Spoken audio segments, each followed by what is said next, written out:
Speaking of reboots and franchises, John Wick, it seems, will never be stopping. Now, have you seen 4 yet? Have you seen Chapter 4? You know, here's the deal. I remember Chapter 1. Chapter 1, I think, was... I've said this before, but I just think it's brilliant. It's like, you got a guy, you set him up, his wife has just passed, and he's dealing with that because she died of cancer, and she leaves him a puppy. And then these assholes come in and kill this widower, fresh widower's puppy. And at that point, you're basically like, kill them all, John. I don't care if it's a school bus full of nuns. Riddle it with bullets. Right. Kill everybody you have to. You are on his side the whole time. The wife was one thing, but now you killed the puppy. Fucking just here. You want a howitzer? Take a howitzer. Yeah. I don't care. And so that was brilliantly set up. And then you got into the world a little bit, just teased it a little bit, and you had all that really there is interesting this kind of criminal underworld, but we don't know, and that kind of thing, and then you had this really interesting what do they call it, gun fu or something like that, just a very different way of showing action, and that was great. And then I don't remember anything about 2 or 3. I seen them. I couldn't tell you one thing about them. And now I'm hearing Wick 4 is doing very, very well.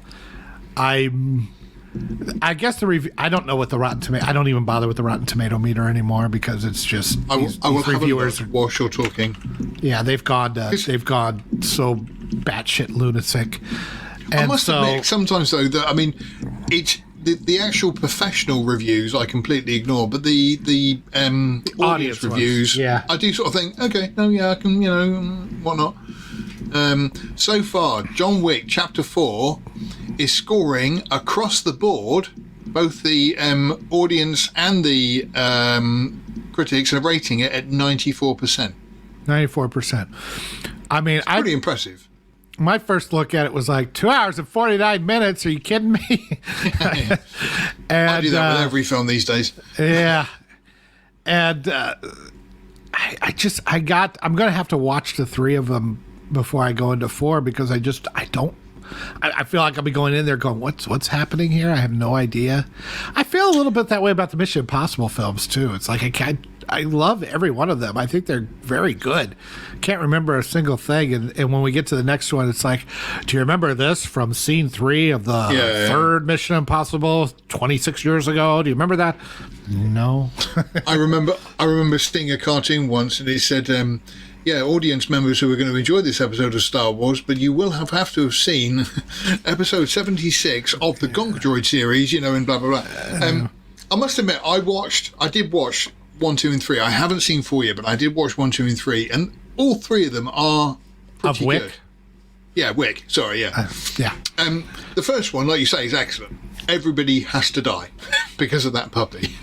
The second one opens up that lore a little bit, and he ends up. It's the one with Halle Berry in it, and he was that the second or the third? I thought that was the third. The second one is when he gets a contract. I saw it the other day. Either. I know. That's what I'm saying. Oh man! No! Right. So in the second one, don't hurt yourself. No, I got it now. A guy says to him that he has a marker, and so he has to kill his sister. This guy wants John Wick to kill his sister, and then he will get what's the word? Not recompense. Sanctuary or whatever it is. And so he does that, but then it turns out that everybody sort of turns on John Wick, and John kills the guy in the hotel at the end of it. And so then the third one is about the High Temple and how they're going to deal with John. And so John goes to the desert, and that's the one with Halle Berry, and he goes to the desert and he meets the guys who are on the very high table, and they say, you can come back in, but you've got to kill Winston. But then he gets back into the hotel and doesn't kill Winston, and Winston shoots him only if he falls off the building and gets away. Yeah, it's like... The end. I'm watching this, it's like, it's assassins and killers in the city and everything. And next thing I know, he's with a bunch of Bedouins in the desert. I'm like, what is happening here? which was under the guise that they will only find you if you walk to the desert and nearly die, and then they'll find you. That's quite a big risk. Oh, you meant the Sahara Desert? No, I went to the Gobi. Oh, right, no, way off. I'm like, is if you're in the middle of a desert with like not a person in sight, is assassinations really a good field to get into? Is that a real high marketable? You got to make a lot of money doing that in the middle of the desert. Seems like water would be a good one, but what do I know? This whole world is weird. My favorite part with it, though, I think it was in the second one when he gets like excommunicado, and so they send out texts to like all the assassins in New York to be able to get him. And I just remember John walking down the park and literally everybody's phone going off, and me thinking, it's like 80% of New York assassins. This is really weird, you know. You know, nobody got a text saying John Wick is worth 14 million. Oh, right. Who's John Wick? Is somebody like at the McDonald's just flipping burgers? Like, oh, I gotta take off for a bit. Yeah, that's right. I'll be back in a 5 minute if I don't avenge my death.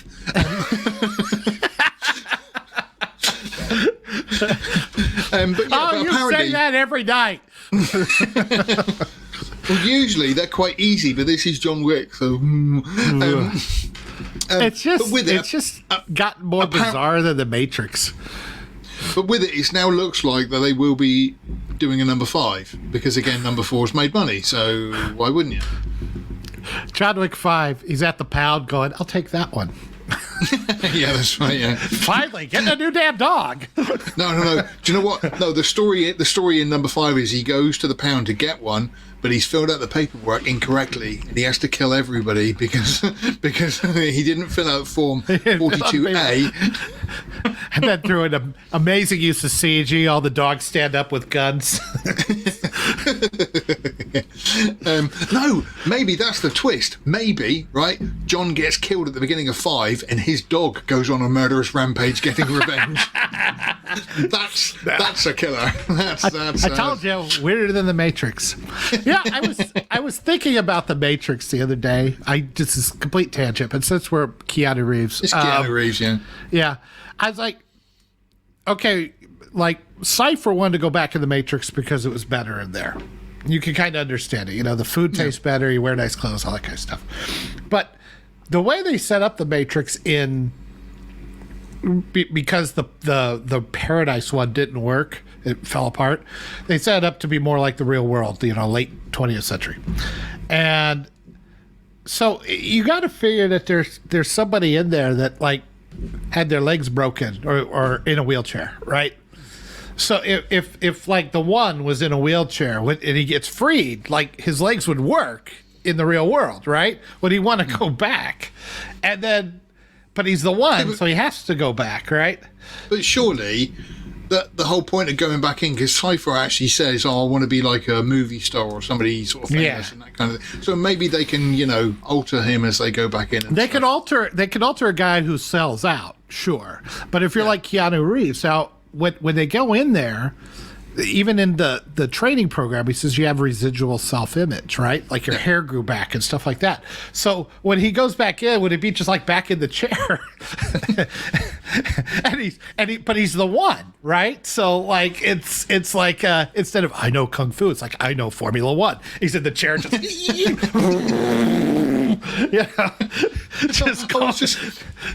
it just made me laugh. I never realised it before when it says like residual self-image, that if it was me, it's kind of like, come on, Neil, we've got to go back into the thing. Will you please put some pants on and get off the sofa? Nope, this is who I am. I really want to see the disabled one. It's just like Mr. Anderson. He's like squeak, squeak, squeak, squeak, squeak.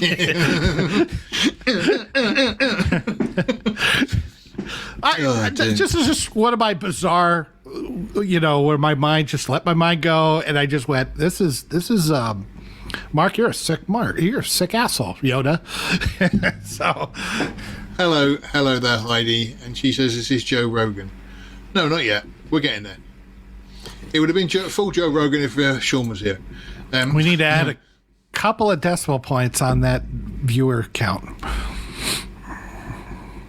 Well, we are 6. Hey, that's not bad though. Hello, everybody. Gosh, I feel so popular. I feel like Justin Bieber on stage. Okay, so yeah, but like I say, it looks like John Wick will never stop until the numbers start going down, which may be a while because brainless morons will quite happily gulp down anything these days. Scream. I mean, I'm hearing good things about 4. I'm just, when I heard John Wick 4, I'm just thinking, dude, buy a new dog. That's all I can think of. I will say, Heidi, yes. The first 3 movies are a good set of trilogies. The first one is excellent. They do tend to tail off a little bit, but they hold their own. I haven't seen 4 yet, so I don't know. But no, they are definitely worth a watch as an action movie. You could barely remember what was in 2 or who was in 2 5 seconds ago. I've slept since then.